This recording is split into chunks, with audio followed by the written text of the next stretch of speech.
Hello and welcome to the radiotimes.com Doctor Who podcast. My name's Hugh. My name is Morgan.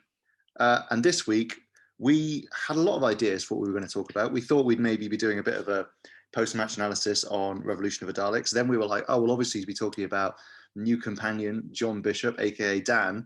And we will get to those at some point. But actually, we're going to have to talk about something else, namely what people are calling Jodie Whittaker. Yes, the shock possible news from the Daily Mirror newspaper here in the UK, which is reporting that Jodie Whittaker is stepping down from Doctor Who. I don't know, Morgan, if you want to give us some more details on that. Yeah, so the story broke on Sunday night as we're recording this on the Tuesday, claiming that that Jodie Whittaker has handed in her resignation essentially from Doctor Who, that she will depart at the end of the upcoming 13th series. There was a quote from an insider allegedly saying, "It's all very hush-hush, but it is known on set that Jodie is leaving and they're gearing up for a regeneration. Her departure is top secret, but at some point over the coming months, the arrival of the 14th Doctor will need to be filmed. It's very exciting." And the article also claims that although Jodie is departing, Chris Chibnall will remain as showrunner. Yeah, exactly. It's kind of an interesting story because obviously it's pretty momentous, and it would make for quite a big change for Doctor Who, obviously. But also it's interesting because we asked the BBC, is this true? And the BBC kind of were a bit non-committal. They basically said, we're not commenting on this at the time, or like, we won't be commenting on Jodie's future in the show. That's what they said, which isn't a confirmation, obviously, but it also isn't a denial. And it's tricky to say with these things what that means, because it's very easy for us to say, and I've seen some people online saying, oh, if they're not denying it, then that means it isn't true, because they're just sort of not, they haven't said it's true either. But actually, sometimes it's the other way isn't true either. Like, just because they're not denying it doesn't mean that it is true, if that makes sense. Like, it's sort of, I lost my train of thought a little bit there, but it's sort of like, it's tricky because we've been in a situation before with people, like when Jenna Coleman was reportedly leaving for a year. Everyone asked her the whole year, are you leaving? Are you leaving? And she always had these kind of non-committal answers. And we were like, oh yeah, she's leaving. And then she didn't, which was quite a surprise. And then later on, we found out that she was going to leave and then changed her mind quite late in the day. So that could possibly be why that is. But I would say, on balance, from like all the kind of evidence and kind of like whispers and stuff, which we can and can't talk about, I would say I reckon it's certainly plausible that this story could be true. Right, yeah. Like, we can't say one way or another whether it is true, but certainly it doesn't seem out of the realms of possibility, does it? That having done 3 series, although that's not quite as many episodes as some of her predecessors, I'm sure we'll get onto, but having done 3 series, several years as the Doctor, were Jodie Whittaker to want to move on now, that would seem totally reasonable. And going back to some fans have cited the fact that she's said in interviews fairly recently that she doesn't want to think about leaving, that she can't even think about leaving. Again, that's not an outright denial, but also, if she were negotiating an exit from Doctor Who, she's not going to come out and say it, is she, before the ink is dry? She can't, of course she can't. So I think those kind of statements should be taken with a pinch of salt. I'm sure I remember, you talked about Jenna, and I'm sure I remember Matt Smith saying something along the lines of having he had no plans to leave, and then announcing that he was going to leave shortly afterwards, because they can't talk about these things until it's 100% official and signed off. So yeah, not confirmed, but as you say, certainly seems plausible. Rule number 1, the Doctor lies, as they say. Exactly. I mean, I interviewed Peter Capaldi, I remember, and I asked him, are you going to stay with the next, it was after Stephen Moffat announced he was leaving, I asked him, are you going to stay with the next iteration? He said, they've asked me to. I'm still thinking about it. And then he did announce he was going. Like, so even if, like, when she was interviewed, Jodie might not have been sure yet, doesn't mean that she wouldn't have. Also true. Now. Yeah, like it's kind of a weird one. Also, I think there's a bit of me thinking, would this happen so soon before the 60th anniversary, which is in 2023, and this would go out at the end of 2021? And I thought about it, and actually I was sort of like, does Doctor Who care that much about the 60th anniversary? You know what I mean? Like, the 50th is a big number, 60 is a big number, but it's not 50. Do you know what I mean? Like, it's kind of just another 10 years on top of it. It's just a decade. And also I'm like, to be honest, if she did leave, say at the end of 2021, you could have 2 full series with a new Doctor before the 60th. If they ramped up production technically, or at least one. I mean, there's a few things to think about there. I think one is that, I mean, they may well be, but for all we know, the Doctor Who production team aren't even thinking about the 60th anniversary in terms of, like, if Jodie Whittaker wants to, step away from the role after 3 series, that's where their head's at right now. Yeah. They're not necessarily going, but how will this impact the 60th anniversary celebrations? Also, if your lead actor wants to depart, that's your biggest concern right now. Also, I think you're right in that I think a lot of fans are assuming there will be a special, some kind of big celebration for the 60th. There'll be a multi-Doctor special, whatever. My instinct is that I think there'll be something, but I don't think we're going to get anything approaching Day of the Doctor scale. Like I think you'll maybe get like a celebratory season opener or a finale, but not necessarily a big whiz bang special with fireworks, because it's not it's not a big anniversary in the same way. If you were to think about how a Doctor leaving and a new Doctor arriving would impact the 60th, I mean, you could technically use a 60th anniversary special to introduce a new Doctor. That might be something quite novel they've not done before. But then there's all kinds of complications and logistics with that. Like, even if Jodie were to regenerate on New Year's Day 2022, you would, presuming Series 13 airs this year, which I believe the BBC has confirmed it will, again, I guess you could have the new Doctor's debut in a special on New Year's Day 2023, but then that's which is technically the anniversary year, but then that's a whole year where you have an incumbent Doctor who's not appearing on TV. You'd have to assume that there's going to be some Doctor Who next year in 2022, which that like you say, that gives us 1, maybe 2 series to get to know this new Doctor before the 60th. If you were going the multi-Doctor route, that kind of feels also like too soon to bring Jodie back if she's only been gone for a year or so. Well, she might not want to. Do you know what I mean? Like David Tennant would be gone for about 3 years at that point, and it was, which felt longer as well. Like, so it's just a different ball game, I think. Yeah. Well, famously, Tom Baker didn't come back for the 5 Doctors, but that was only really a few years since he had left Doctor Who after a 7-year stint. So you can kind of understand why, like I've just left, leave me alone. So similarly, if Jodie wants to branch out, she might not want to come back. Arguably, her return wouldn't have the same kind of impact anyway because she hadn't been gone that long. There's all kinds of things to think about in terms of how her departing and how a new Doctor arriving would impact the 60th, if indeed it does. We should talk about how we feel about this. I think that's probably the important thing. We slightly missed out on this. So we don't know if this is happening for sure, but say this is true and Jodie's leaving after the next series. I mean, what are your thoughts on that, Morgan? Do you think it's too soon? It feels too soon, doesn't it? I think we've both had conversations outside of this, and we've said it feels too soon. Having just said what I said, which is that 3 series is a fairly standard stint for a Doctor, and that's all kind of part of the course, and that's fine. It strangely feels too soon, and I don't know if it's just a sign of me getting older, because I do remember Christopher Eccleston's exit was obviously announced, I think, just after Rose had aired. I think that's right, even before his 2nd episode had gone out. And so maybe because of that, because you knew he was leaving for 12 weeks, it seemed to go on forever, like not in a bad way, but I remember watching like The Empty Child, which is it'd been 6 weeks, and I'm like, he's still the Doctor. Like this feels but it felt like an era. Like a very sort of it felt like a very kind of concrete era, that 9th Doctor spell, and I kind of feel like Jodie's only just getting going. Yeah, well, she's only done 9 episodes more than Christopher Eccleston.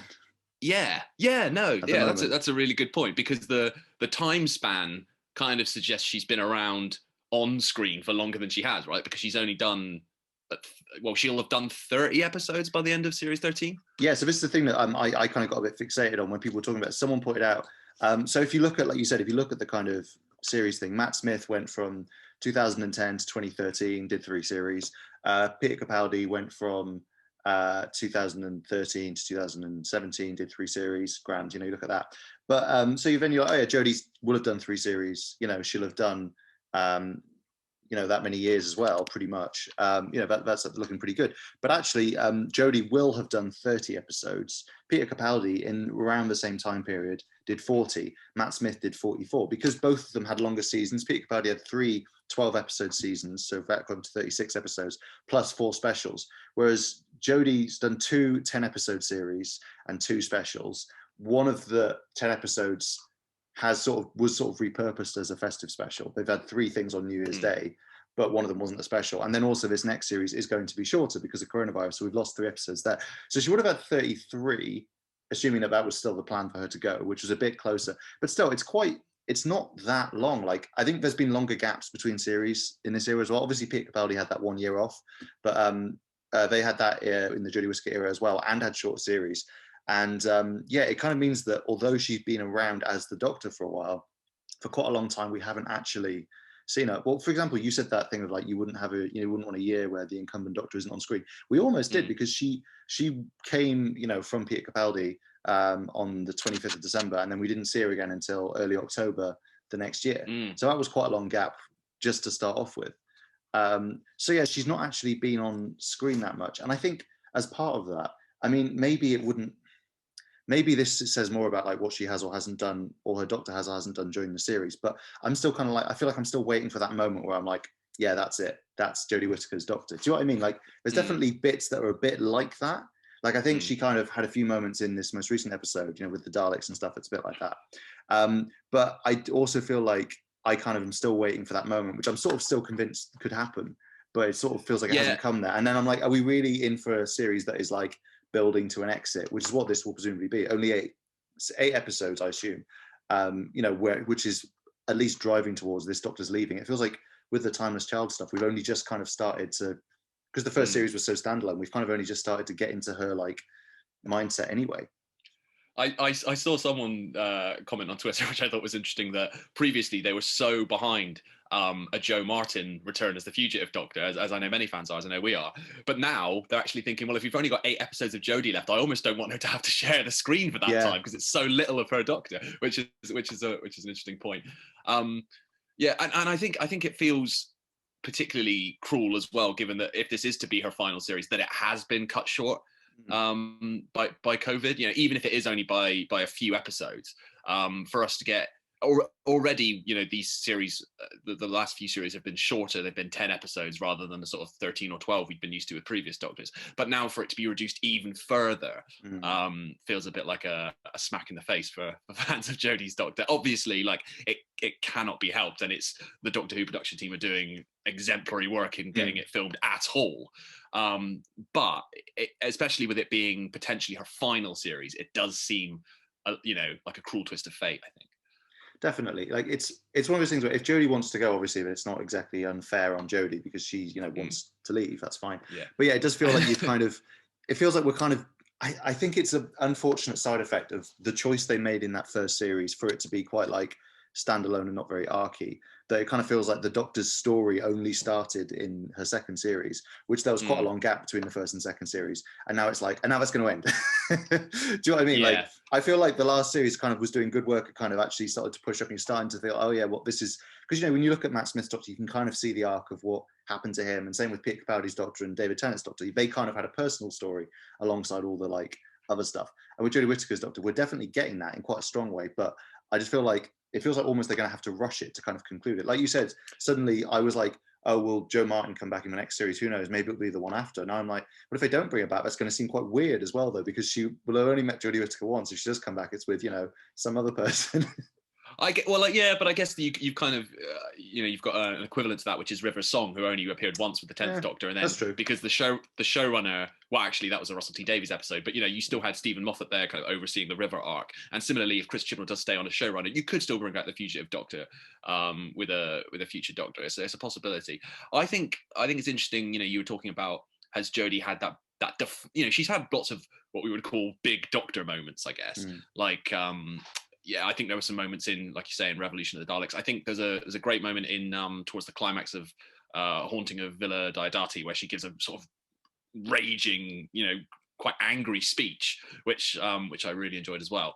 But has she had that kind of, the Peter Capaldi moment in Zygon Inversion. I think it's Zygon Inversion. Yeah, the big dramatic, sit down and talk peace between human and Zygons moment. Has she had the moment Pandorica opens, Matt Smith rallying against all the aliens? Has she had that kind of, when we look back, what will be the defining moment of the 13th Doctor? I mean, there's plenty of potential contenders, but yeah, I think it just boils down to there's still more to do with that character, and you're right in that, like, or that version of the character, and like with the Timeless Child arc having essentially, I know there's a reference to it in series 11, but it essentially kicked off with Spyfall, and then you're building to it to a degree, throughout all of series 12. We finally got answers at the end of 12, and then the whole thing's going to wrap up in 8 episodes, and not all of those 8 are going to be dedicated to it. It just, again, maybe not, maybe that won't be the case because Chris Chibnall is apparently going to carry on as showrunner. So maybe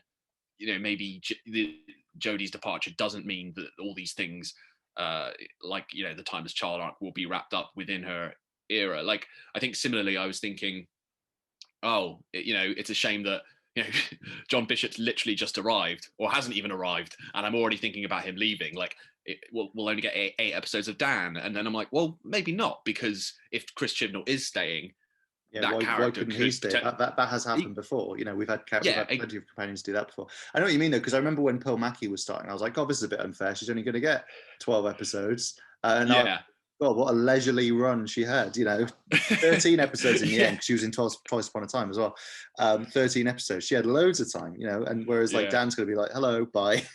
I mean, assuming he doesn't stay on. Well, I think I understand when there's a new showrunner, and that, there's an instinct to, I think if I was to become showrunner of Doctor Who one day, you would want to introduce your own Doctor. You would want to introduce your own companion. Of course you would. So I kind of understand that kind of, clean sweep approach. So even though I loved Pearl Mackie as Bill, and I thought it was a shame we didn't get more of her, I understand why that character went along with Peter Capaldi in the end of the Stephen Moffat era. But this might not be the case with Dan, or even with Yaz. She could even potentially outlast Jodie's Doctor, which I think that would be a first. I think that would be a first if a companion. I think you've got examples from the classic series, like Jamie Fraser Hines' companion. He was in every single Patrick Troughton story bar one, so he lasted almost as long as the second Doctor. But I don't think you've ever had a companion outlast a Doctor. That's a good. I'm trying to think of anyone. I mean, technically, listeners, if I'm wrong, let me know. But I don't think that's ever happened. Not a main one. I think you could argue Captain Jack, I suppose, or the Brigadier, or Sarah Jane have total. But in terms of a regular fixture on the show, a series regular, I don't think a companion's ever stuck around for more episodes than a Doctor. Yeah. Well, I mean, at the moment, it certainly seems that if this rumor is true and Jodie Whittaker's leaving, Mandip Gill will still beat Jamie for being with the Doctor the whole time, presumably. Well, if Yaz makes it to the 13th Doctor's final adventure, then again, I don't think in terms of actual screen time. No. But in terms of being with the Doctor on a technicality, Yaz beats Jamie. Yeah, this is exactly the kind of technicalities that Doctor Who fans are interested in. Yeah. No, it's interesting to think about, isn't it? It's just weird to be thinking about this stuff already, because it feels like, I mean, maybe it is a thing of like you said, maybe we are getting a little older, but it does feel like we're only just kind of getting to grips with this era, and then all of a sudden, but then I guess if Chris Chibnall's still staying behind the scenes, it isn't necessarily the end of the era. I mean, we were comparing Jodie Whittaker to Christopher Eccleston a little bit. She's obviously been there longer, but for Christopher Eccleston is essentially bundled together with David Tennant in the way that Russell T Davies told that whole 5-year kind of story. They kind of basically, stuff from that first series comes to bear in his last series, as if they were kind of the same thing. So arguably they could do a thing where more half and half. They have the same Doctor, a lot of crossover in terms of tone and storytelling. The next Doctor would be just as interested in finding out what's going on with the Timeless Child, as this Doctor.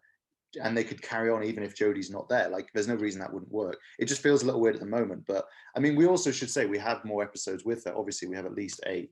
And assuming this is true, I keep saying that. So it's kind of like how we're feeling now about how much we've seen her isn't how exactly we'll feel if and when she actually goes. We will have seen her a bit more. It still feels like it wouldn't be long enough.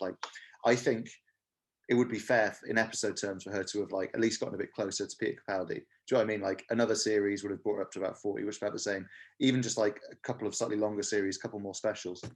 It also makes me sad that Jodie Whittaker probably won't ever do a Christmas special, if this is true, because it seems unlikely they're doing one this year, unless they decide to, because it's her last. But that would presumably have to be like her last episode, and I don't think they do that. In which case she'd just miss it, and it would just kind of, if they did do one, she'd never have gotten it. And I think Jodie's Doctor would be so good for a Christmas special. She's got such the right tone for it. Okay, yeah, well, no, again, I'm sure I read a comment, maybe it was even you. Someone definitely said on Twitter that it seems sad that Jodie Whittaker's Doctor never got a Christmas special when she's basically the living embodiment of Christmas. Yeah, exactly. Yeah, she's like so kind of like cheery and upbeat. It would be like, that would actually be like really delightful, I think, to have a Jodie Whittaker Doctor Who Christmas episode. So no, that is a pity it wouldn't happen. I think you're right going back to talking about that. The end of a Doctor isn't necessarily the end of an era. In quite the same way. Like I think we think of that now, particularly because the Matt Smith era and the Peter Capaldi era do feel like two very distinct, epochs of Doctor Who. Even though there was one showrunner, it felt like Stephen Moffat. It was like Moffat Part 2. He was taking a slightly different approach with Capaldi. I think because he'd been there, a few years. Whereas with the 9th and 10th Doctor, that more feels like the Russell T Davies era as a whole, because the 9th Doctor had only been around for a year, and so essentially nothing really changed about the style of the show or the storytelling when we lost Christopher Eccleston. It was more of a kind of an easy switch. And similarly, I think and this is in no way to sort of downplay anything Christopher Eccleston did, nor anything that Jodie Whittaker has done, but I think potentially if she has been around for a short span of time and Chris Chibnall is carrying on, you could carry on the feel of the Chibnall era, the storytelling style, the structure of it, whilst replacing your lead actor. I don't think it would have as cataclysmic an impact as it has sometimes in the past on the show. I don't think the whole show needs to change just because we're changing doctors on this occasion. Definitely. There is something, this is a slight divergence, but there's something interesting that I saw a couple of people talking about. Well, actually, first off, one thing that did make me think this could be possibly true is just some production stuff, is that thinking about it, if they are filming this series, obviously they're filming this series now, presumably up until about the summer, because they've started at the beginning of November. If Jodie had wanted to leave, the fact that it seems like she's going very soon, it would partly be because they kind of want to do this series. They're doing this series now to get it out at the end of the year, because if she wants to leave, they don't want to drag it out for like years and years. Do you know what I mean? Because the production process on this show is traditionally in this era been quite slow. Like, for example, I was surprised when they were like, oh, we're filming now to go out next October, because they were because previously I would have thought they would wait at least until like New Year 2022, because that's kind of the sort of gap we've seen. The fact that they are trying to get it out this year, like quite clearly in the press release they said it's going to be later this year, makes me think if Jodie's leaving, that might be kind of like, well, it's not fair to like have her have filmed it and then like have to pretend she hasn't left for like years and years. There was an interview as well with Chris Chibnall where I think it was with Entertainment Weekly, where he was asked when can we expect the next series of Doctor Who to air, and he said something along the lines of it'll air as soon as it's ready, which I was sort of like, well, of course it will. But he didn't say it'll air when it's ready, which is the obvious thing. He said as soon as, sort of implying that as soon as they're done, as soon as the ink is dry again, it'll go out. Which again, if they're planning to announce Jodie's exit, she won't have that hanging over her from, as you say, for months and months and months and months. Like if the series comes out this year and an official announcement is made, in the coming weeks or months, again, that would seem to track. Yeah, definitely. Incidentally, for anyone listening, if it has been changed or announced in some way since we recorded this, sorry. Just hopefully some of the insights in this will still be interesting. We'll just go through and edit out all the allegedlys and not confirmed and make it seem like we knew all along. So when Jodie Whittaker definitely leaves, the other thing that I thought, which I thought was interesting, is I remember ages ago, I was watching some of the sort of YouTube conspiracy / leak videos that we're also fond of as Doctor Who fans.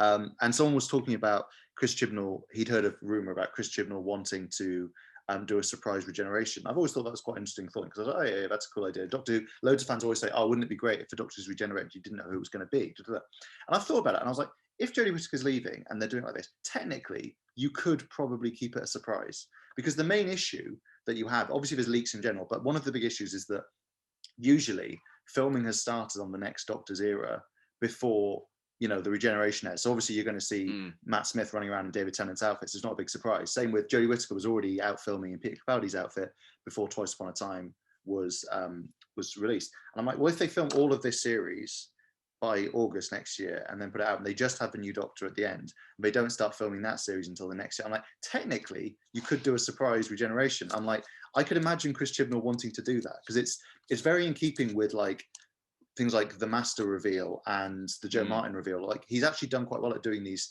surprise castings, casting the first female Doctor, like these big showy casting like firsts, like the fact that we casting a new Doctor that none of us knew about. He technically has done it once already. So I could see it happening. I don't know. What do you think? Do you think that's a bit unlikely? Well, I have previously thought it was unlikely, but then I was thinking, but for the reasons you suggested, those logistical reasons, which, as you now point out, may not be the case here. I was also thinking, when I was starting to think about a new Doctor, how will they introduce the new Doctor? Because there have been various different ways. I can't remember how they announced David Tennant, but I know Matt Smith, there was like a special edition of Doctor Who Confidential. Yeah. Peter Capaldi, you had this sort of pretty dreadful live sort of light entertainment reveal show, which, bless him, he didn't seem particularly comfortable being at the centre of. And then with Jodie, obviously you had the specially shot teaser. So I was thinking, how would they do it? There has to be a kind of, not necessarily there has to be a different way. They could just do another teaser scene or another reveal show or something. But that would be a great way of doing it, wouldn't it? Like, you would guarantee big ratings if people knew that this was Jodie's final episode, and you'll only find out who the new Doctor is by tuning in. Like, that would be event TV. It would, like, if they could pull it off, I think it would be fantastic. And I feel like technically they could. It would be really difficult. But if they only filmed right up until a little bit before, and they could even hold that scene back even later. Do you know what I mean? Like, until like a couple of weeks before or something, did everything else and just have that scene right at the end.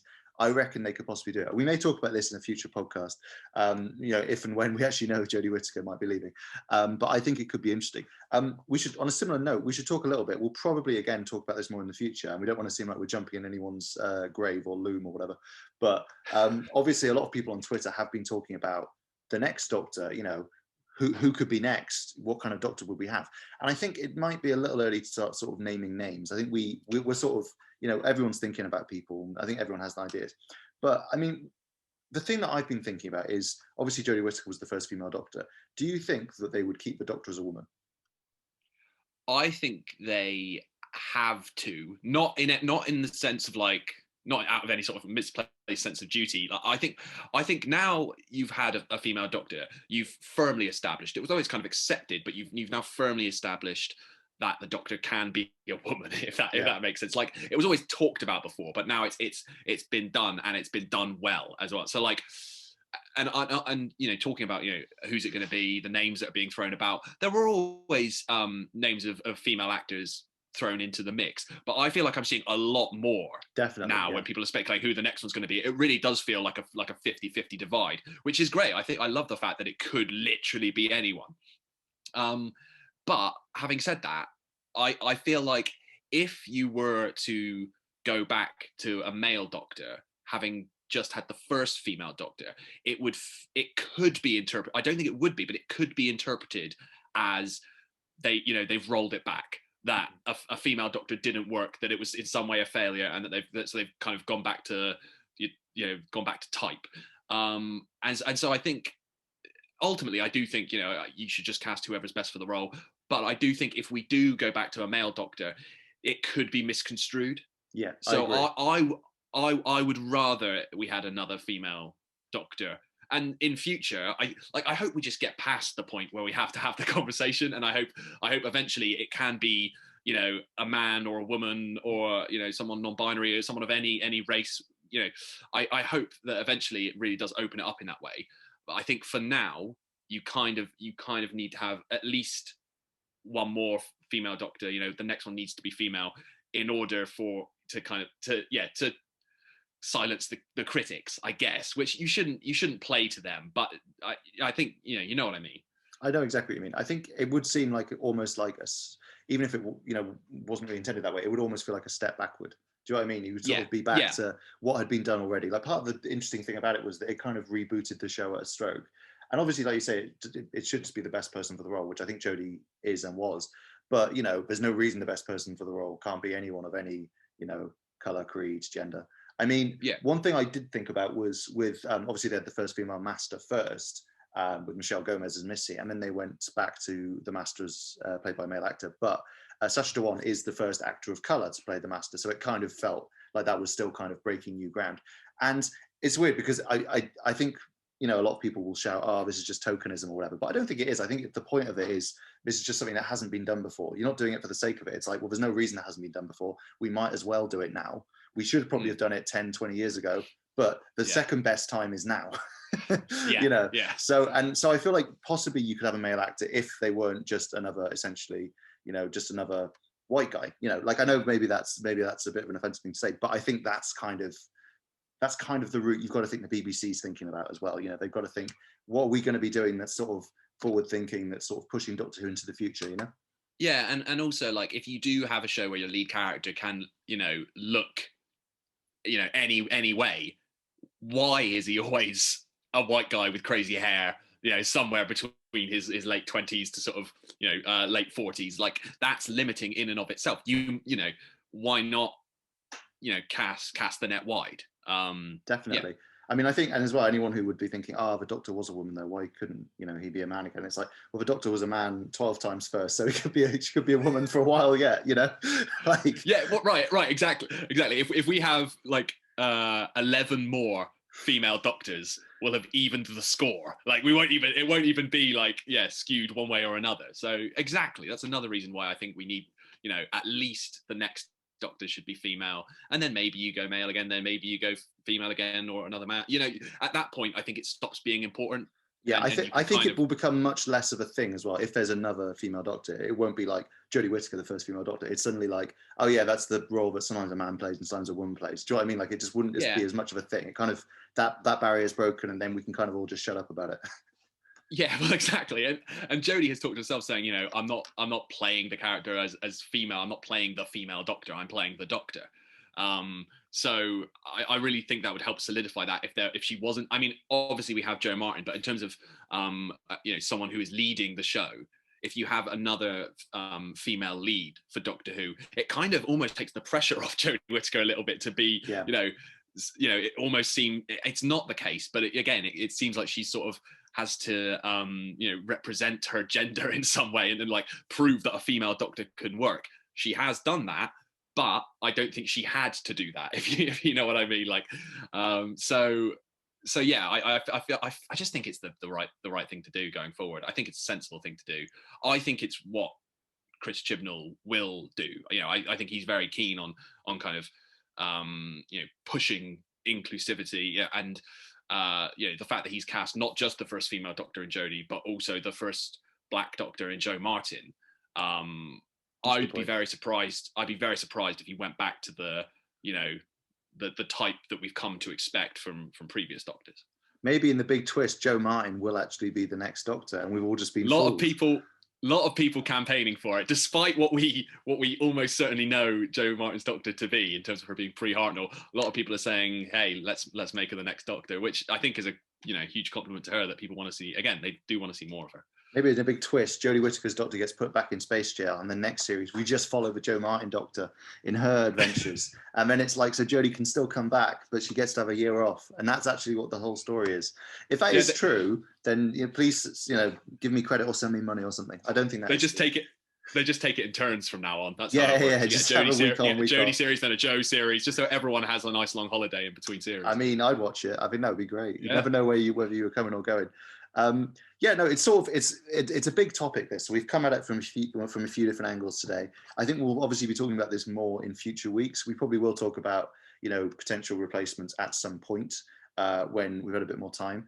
I will say, anyone at home who's trying to think of anybody, it tends not to be anyone who's like a massively famous Hollywood star. So I always find it quite funny when people are like, oh yes, Tilda Swinton will obviously like I immediately thought of Tilda Swinton. Yeah. Yeah.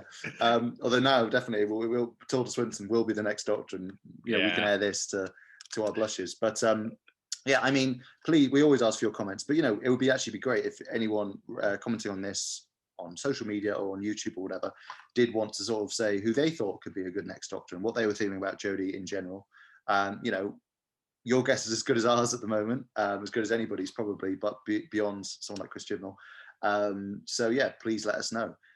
Yeah, and like I said, I mean, I don't even know where to start with this topic. We've not covered a leaving Doctor on this podcast before because we've only been doing it for a year. So it's kind of like, if Jodie is leaving, I imagine there's lots of different things we can talk about.